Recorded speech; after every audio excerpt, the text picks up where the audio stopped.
by Vinita ma'am. It is Ren Bashrama primarily. Today I will teach you about the part of speech.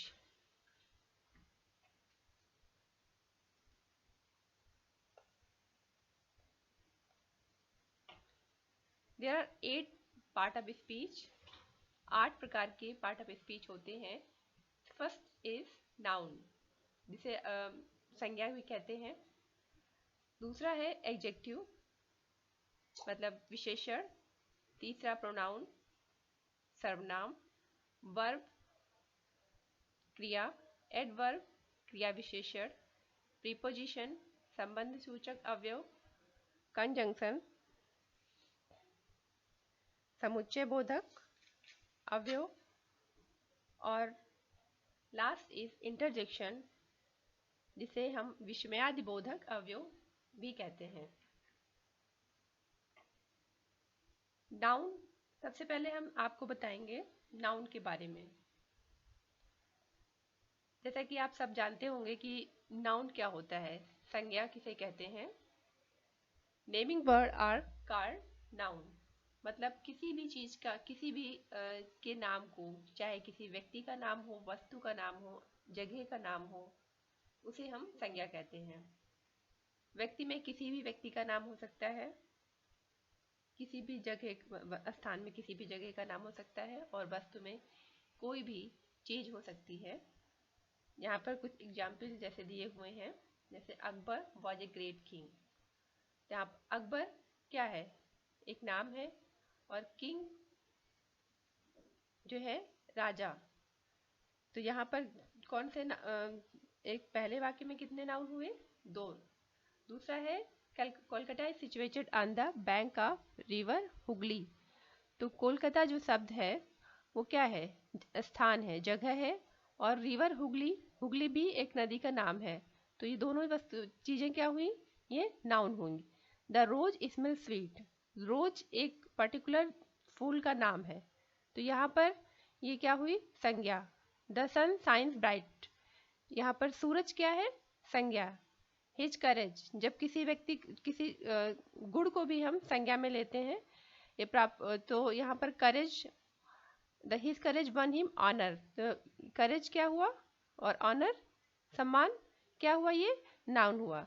इसके बाद हम next topic पे आते हैं, जिसे जो है एडजेक्टिव. एडजेक्टिव क्या हुआ, विशेषण.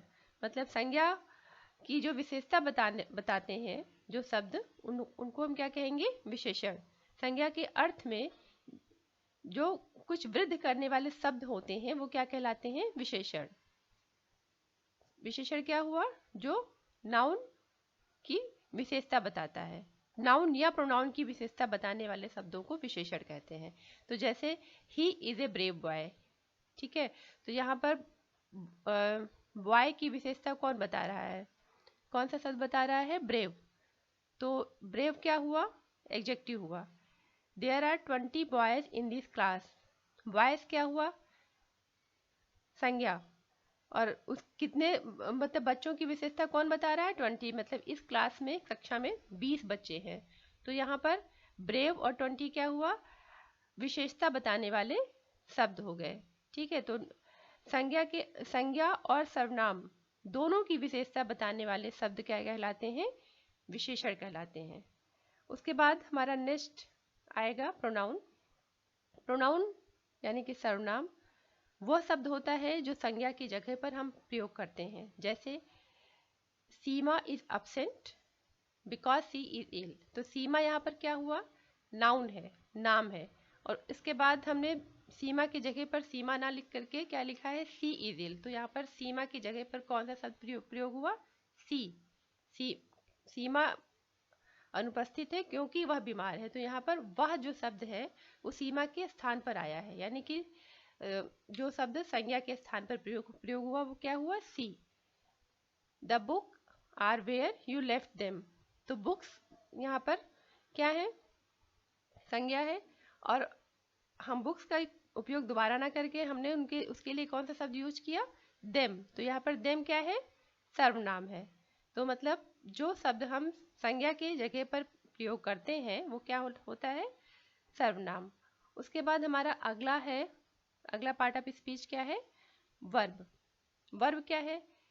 जो भी कार्य हम करते हैं, जो भी कार्य हम अपने डेली उसमें करते हैं, तब वो क्या कहलाता है? क्रिया। जिस शब्द से किसी कार्य का करना या होना पाया जाए, मतलब जो भी काम हम करते हैं, उठना बैठना खेलना हंसना गाना रोना, ये सब क्या हो गई? क्रिया हो गई। इसके अलावा कोई किसी भी गतिविधि या स्थिति का संकेत प्राप्त हो तो उसे भी क्रिया कहते हैं। जैसे कि पहला उदाहरण दिया हुआ है, first example is the girl wrote a letter to her cousin. The girl wrote a letter, यहाँ पर लिखना क्या है? क्रिया है। लड़की ने अपने कजिन को पत्र लिखा, तो लिखना यहाँ पर क्रिया हुई, वर्ब हुई। दूसरा है Kolkata is a big city. Calcutta एक बड़ा शहर है, तो यहाँ पर जो है स्थिति का संकेत दे रहा है कि वहाँ कैसा है, वो बड़ा शहर है। तो यहाँ पर कलकत्ता जो है, यहाँ पर जो इज है वो उसकी कलकत्ता की स्थिति का संकेत दे रहा है। Iron and copper are useful metal. तो आयरन और कॉपर जो है वो उपयोगी पदार्थ है, धातुएं हैं। तो यहाँ पर आर क्या है? यहाँ पर क्रिया है। इसके बाद हमारा अगला पार्ट ऑफ स्पीच है क्रिया विशेषण। क्रिया विशेषण क्या होता है? जो भी शब्द क्रिया विशेषण या किसी अन्य क्रिया विशेषण, केवल क्रिया विशेषण क्रिया की विशेषता बताता है, विशेषण की विशेषता बताता है, या और किसी भी अन्य क्रिया विशेषण, ठीक है, इनके अर्थ में जो शब्द कुछ वृद्धि करते हैं उनको क्या कहते हैं? क्रिया विशेषण। इनको एडवर्ब कहते हैं। ही, पहला उदाहरण क्या दिया हुआ है? ही वर्क द सम क्विकली। उसने क्या, क्विकली शब्द जो है क्या है? उसने काम, जो सम था मतलब जो सवाल था, उसने उसको जल्दी से कर लिया। तो यहाँ पर जो क्विकली शब्द है वो विशेषता बता रहा है किसकी? क्रिया की। This flower is very beautiful. यहाँ पर वेरी शब्द क्या है? क्रिया विशेषण है। और किसकी विशेषता बता रहा है? ये विशेषण की विशेषता बता रहा है। ब्यूटीफुल विशेषण है और उसकी विशेषता बता रहा है वेरी शब्द। She pronounced the word quite correctly. Quite शब्द जो है उसने किसकी विशेषता बताया? करेक्टली की। तो क्रिया विशेषण क्या हुआ? जो शब्द क्रिया विशेषण या किसी अन्य क्रिया विशेषण के अर्थ में जो वृद्धि करते हैं वो क्रिया विशेषण कहलाते हैं। अगला पार्ट ऑफ स्पीच है प्रीपोजिशन। प्रीपोजिशन को हिंदी में संबंध सूचक अव्यय कहते हैं।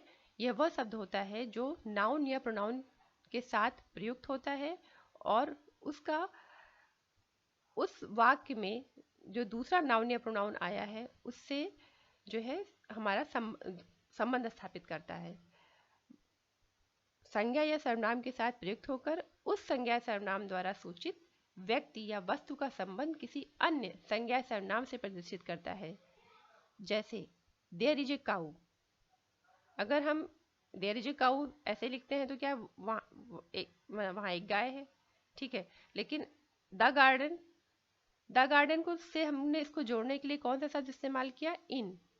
तो अब ये क्या हुआ कि बगीचे में एक गाय है। तो काऊ का जो है संबंध बगीचे से बताने के लिए हमने जिस शब्द से इसको जोड़ा है वो इन है, यानी कि इन क्या हुआ? प्रीपोजिशन हुआ, संबंध सूचक शब्द हुआ। सी इज फॉन्ड ऑफ म्यूजिक। वह संगीत की शौकीन है, मतलब उसे संगीत पसंद है। तो यहाँ पर ऑफ शब्द क्या हुआ? Preposition. A fair little girl set under a tree. एक जो है छोटी लड़की पेड़ के नीचे बैठी है। तो पेड़ के नीचे बैठी है, तो पेड़ कहाँ से उसका संबंध दिखाने के लिए हमने कौन सा शब्द इस्तेमाल किया? अंडर, ठीक है। तो जो शब्द हम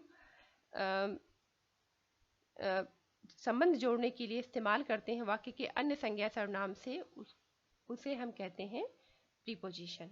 अगला पार्ट ऑफ स्पीच हमारा है कंजंक्शन। कंजंक्शन होता है संबंध बोधक अवयव। दो शब्दों या दो वाक्यों को जोड़ने वाले जो शब्द होते हैं वो कंजंक्शन कहलाते हैं। जैसे कि पहला उदाहरण यहाँ पे दिया हुआ है, Rama and Hari are cousin. Ram और हरी कजिन्स हैं, ठीक है। तो हमने राम और हरी को जोड़ने के लिए जिस शब्द का यूज किया है वो क्या है, एंड। तो एंड यहाँ पर क्या हुआ, कंजंक्शन हुआ। वैसे ही दूसरा उदाहरण है, 2 and 2 make 4। दो और दो चार होते हैं, ठीक है। तो यहाँ पर जो एंड है वो क्या है, कंजंक्शन है। I run fast but miss the train. मैं तेज दौड़ा लेकिन ट्रेन मतलब छूट गई। तो यहाँ पर जो लेकिन शब्द है वो क्या है, दो वाक्यों को जोड़ने वाला शब्द है। इसके पहले के जो दो उदाहरण थे वो दो शब्दों को जोड़ रहे थे, लेकिन यहाँ पर आई रन फास्ट और मिस द ट्रेन, इन दो वाक्यों को जोड़ने के लिए कौन सा शब्द इस्तेमाल हुआ है, बट। यानी कि शब्द और वाक्यों को जोड़ने वाला शब्द क्या कहलाता है, कंजंक्शन। और आठवां पार्ट ऑफ स्पीच जिसको हम कहते हैं विस्मयादि बोधक अवयव या इंटरजेक्शन।